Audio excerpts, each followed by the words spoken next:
வணக்கம். அமெரிக்க அதிபராக அதிகாரமேற்றுள்ளார் Donald Trump. பாரத பிரதமர் நரேந்திர மோடியும் இஸ்ரேலிய பிரதமர் பெஞ்சமின் நெதன்யாகுவும் தான் முதலில் அவருக்கு வாழ்த்து தெரிவித்துள்ளார்கள். பாரத பிரதமர் Narendra Modi congratulations my dear friend president என்று தொடங்கும் ஒரு வாழ்த்து மடலை ட்வீட்டாக பதிவு செய்துள்ளார். மோடிக்கும் ட்ரம்பிற்கும் இடையேயான நட்பு எந்த அளவு ஆழமானதென்பதை வெளிப்படுத்தும் விதத்திலான ஒரு ட்வீட்டாகும் அது. டொனால்ட் ட்ரம்பை எனது நண்பர் என்று சிறப்பித்துக் கூறும் உலகத் தலைவர்கள் ஒரு சிலரில் மோடியும் ஒருவராவார். ட்ரம்பிற்கும் அதே விதத்திலான நட்பு மோடியிடம் உள்ளது. இந்த விஷயத்தை குறிப்பிட்டு நமது இந்தியர்களே சிலர் பிரதமர் மோடியை கேலி செய்வதுண்டு. முன்பு ஃப்ரெண்ட் என்று இரு தலைவர்களும் கூறுவதை வைத்து கேலி செய்தார்கள். இப்போது தமது பதவியேற்பு விழாவிற்கு மோடியை டொனால்ட் ட்ரம்ப் அழைக்கவில்லை என்று கூறி கேலி பேசினார்கள். அவர்கள் எல்லாம் பொறாமையின் வெளிப்பாடாகத்தான் அதை செய்கிறார்கள். இங்கு நாம் பாரதத்தின் பெருமைக்குரிய வெளியுறவுத்துறை அமைச்சர் டாக்டர் ஜெய்சங்கரை பார்க்க முடிகிறது. ட்ரம்பின் பதவியேற்பு விழாவிற்கு விருந்தினராக வந்தவர்களில் முதல் வரிசையில் முதல் நபராக அமர்ந்துள்ளார் நமது வெளியுறவுத்துறை அமைச்சர். இங்கு மிகவும் சுவாரஸ்யமான விஷயம் என்னவென்றால், ஆஸ்திரேலியா, ஜப்பான் உட்பட உள்ள அமெரிக்காவின் மிகவும் நெருங்கிய கூட்டணி நாடுகளின் வெளியுறவுத்துறை அமைச்சர்களும் முக்கிய தலைவர்களும் கூட மூன்றாவது வரிசையில்தான் அமர்ந்துள்ளார்கள். அமெரிக்காவின் முக்கியமான நட்பு நாடுகளின் தலைவர்கள் எல்லாம் மூன்றாம் வரிசையில் அமர்ந்துள்ள நிலையில் டாக்டர் ஜெய்சங்கர் அவர்கள் முன்வரிசையில் அமர்ந்துள்ளார் என்பது மட்டுமல்ல, இதுபோன்ற சர்வதேச தளங்களில் வழக்கமாக பின்பற்றப்படும் நெறிமுறைகளை மீறி டாக்டர் ஜெய்சங்கருக்கு முதல் வரிசையில் இடமளிக்கப்பட்டுள்ளது என்பது மிகவும் சுவாரஸ்யமான ஒரு விஷயமாகும். இங்கு டாக்டர் ஜெய்சங்கருக்கு அருகாமையில் அமர்ந்துள்ளவர் ஈக்வடோர் நாட்டின் அதிபர் டேனியல் நொபோவோ ஆவார். சர்வதேச தளங்களில் இதுபோன்ற சூழல்களில் சில பொதுவான நெறிமுறைகள் பின்பற்றப்படும். அதன்படி பார்த்தால் ஒரு வெளியுறவுத்துறை அமைச்சரான டாக்டர் ஜெய்சங்கருக்கு பின்வரிசையில் இடமளித்தால் போதுமானதாகும். காரணம், ஒரு நாட்டின் மிக உயரிய பதவி வகிக்கக்கூடியவர்கள், அதாவது நாட்டின் மன்னர், அதிபர், குடியரசுத் தலைவர் போன்றவர்கள் முதல் வரிசையில் அமர்வது வழக்கமாகும். அதன் அடிப்படையில்தான் இந்தியாவில் பிரதமராக மோடி பதவியேற்ற போது இடங்கள் ஒதுக்கப்பட்டிருந்தன.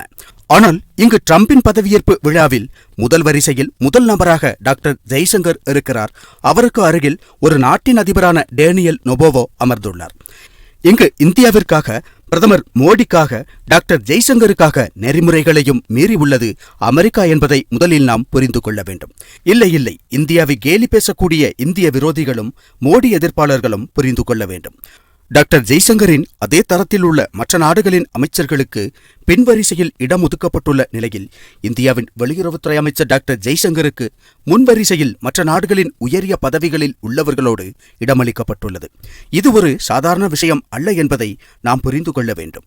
பொதுவாக இதுபோன்ற தளங்களிலெல்லாம் அமெரிக்கர்களும் ஐரோப்பியர்களும் அமர்ந்த பின்னர்தான் மற்ற நாடுகளின் தலைவர்களுக்கு இடம் ஒதுக்கப்படும். ஐரோப்பியர்களின் மிக முக்கியமான நட்பு நாடாகும் அமெரிக்கா. எனவே அமெரிக்க அதிபர் பதவி என்பது ஐரோப்பியர்களை பொறுத்தவரை மிக முக்கியமானதாகும். அப்படியிருக்க அமெரிக்காவில் வெள்ளைக்காரர்கள் அல்லது ஆங்கில மொழி பேசும் நாடுகளின் தலைவர்களுக்கு கிடைக்காத அங்கீகாரம் இந்திய வெளியுறவுத்துறை அமைச்சருக்கு கிடைத்துள்ளது. அமெரிக்கா இந்தியாவிற்கு இந்த அளவு முக்கியத்துவம் அளித்தும் இங்குள்ளவர்கள் மோடியை அழைக்கவில்லை என்று பேசி வருகிறார்கள். அவர்களுக்கெல்லாம் உண்மை நிலைமை என்னவென்பது நன்றாகவே தெரியும். ஆனால் மோடியை விமர்சிக்கும் போது அவர்களுக்கு ஒரு ஆறுதல் கிடைக்கும், ஒரு சுகத்தை அனுபவிப்பார்கள் இந்திய விரோதிகளாக உள்ளவர்கள். அந்த சுகத்திற்காகத்தான் வேண்டுமென்றே அவர்கள் அவ்வாறெல்லாம் பேசி வருகிறார்கள். இங்கு ட்ரம்பின் பதவியேற்பு விழாவில் அவரது கொள்கைகள் மற்றும் நிலைப்பாடுகளை குறித்து டொனால்ட் ட்ரம்ப் பேசியபோது அமெரிக்கர்களுக்கும் அமெரிக்காவின் நிலைப்பாடே தங்கள் நிலைப்பாடு என்று இருக்கக்கூடிய நாடுகளைச் சேர்ந்தவர்களுக்கும் அதை கேட்கும்போது கைத்தட்ட வேண்டும் என்று தோன்றும். அதனால் அத்தகைய விஷயங்களை பற்றி அவர் பேசிய போதெல்லாம் அவர்கள் எழுந்து கைத்தட்டியுள்ளார்கள். ஆனால் தீவிரவாதம் உட்பட உள்ள சில பொதுவான விஷயங்களை பற்றி ட்ரம்ப் பேசியபோது மட்டும்தான் டாக்டர் ஜெய்சங்கர் எழுந்து கைத்தட்டியுள்ளார். இந்தியாவிற்கு உடன்பாடு இல்லாத விஷயங்களோ அல்லது இந்தியாவிற்கு தொடர்பில்லாத விஷயங்களோ குறித்து பேசியபோது அவர் கைதட்டவில்லை. அமெரிக்க அதிபர் அமெரிக்காவை கிரேட் அமெரிக்காவாக மாற்றுவது குறித்து பேசிய போதெல்லாம் மற்ற நாடுகளின் தலைவர்களும் பிரதிநிதிகளும் எல்லாம் எழுந்து நின்று கைதட்டியுள்ளார்கள். ஆனால் இந்தியாவின் வெளியுறவுத்துறை அமைச்சர் இந்தியாவிற்கு தொடர்புடைய மற்றும் இந்தியாவிற்கு உடன்பாடுள்ள விஷயங்களை பற்றி பேசும்போது மட்டும்தான் கைதட்டியுள்ளார். டாக்டர் ஜெய்சங்கரின் இதுபோன்ற செயல்களை பார்க்கும்போது அவர் எந்த அளவு ஒரு வலிமையான தலைவராக திகழ்கிறார் என்பதை தெரிந்து கொள்ளலாம். அவரது செயல்களும் அவருக்கு மற்ற நாடுகளில் அளிக்கப்படும் வரவேற்பும் இப்போது அமெரிக்காவில் முன்வரிசையில் இடமொதுக்கி இருப்பதுமெல்லாம் எல்லாம் இந்தியாவின் வலிமை என்ன என்பதை உணர்த்துகின்றன. அப்படி இருந்தும் இங்கு மோடி செல்லவில்லை, மோடியை அவமதித்து விட்டார் ட்ரம்ப் என்றெல்லாம் பேசித் திரிபவர்கள் சிறிதேனும் அறிவிருந்தால் இனியேனும் ஒரு விஷயத்தை புரிந்து கொள்ள வேண்டும். இந்திய பிரதமர் இப்போது அமெரிக்காவிற்கு சென்றிருந்தாலும் அங்கு எக்வடோர் அதிபர் இருந்ததை போன்றுதான் கீழே வரிசையில் அமர வேண்டும். இது ட்ரம்ப் மற்றும் அவரது ஆதரவாளர்கள் சக தலைவர்களின் கொண்டாட்ட மேடையாகும். அவர்கள் ஒரு புதிய தொடக்கத்தை குறிக்கிறார்கள். அதனால் அன்று அவர்களின் மனநிலையும் செயல்பாடுகளும் மாறுபட்டதாக இருக்கும். மோடி அங்கு சென்று என்ன ஒப்பந்தங்களை செய்ய முடியும்? அதற்கான நேரமும் தளமும் அது அல்ல என்பதை புரிந்து கொள்ள வேண்டும். ஏதோ திருமண நிகழ்வில் கலந்து கொள்ளும் உறவினர்களைப் போல் பாரதத்தின் பிரதமர் கலந்து கொள்ள முடியாது. அது ஒரு வேறுபட்ட சூழலாகும். அதனால் தான் டாக்டர் ஜெய்சங்கரே கூட எல்லா நேரங்களிலும் எழுந்து நின்று மற்றவர்களோடு கைத்தட்டி இருக்கவில்லை. காரணம், அமெரிக்க அதிபரின் பதவியேற்பு விழாவில் அமெரிக்காவை பற்றிய அமெரிக்காவிற்கு தொடர்புடைய விஷயங்கள் தான் பேசப்படும். ட்ரம்பை பொறுத்தவரை அவர் ஒரு தீவிரமான தேசியவாதி ஆவார்.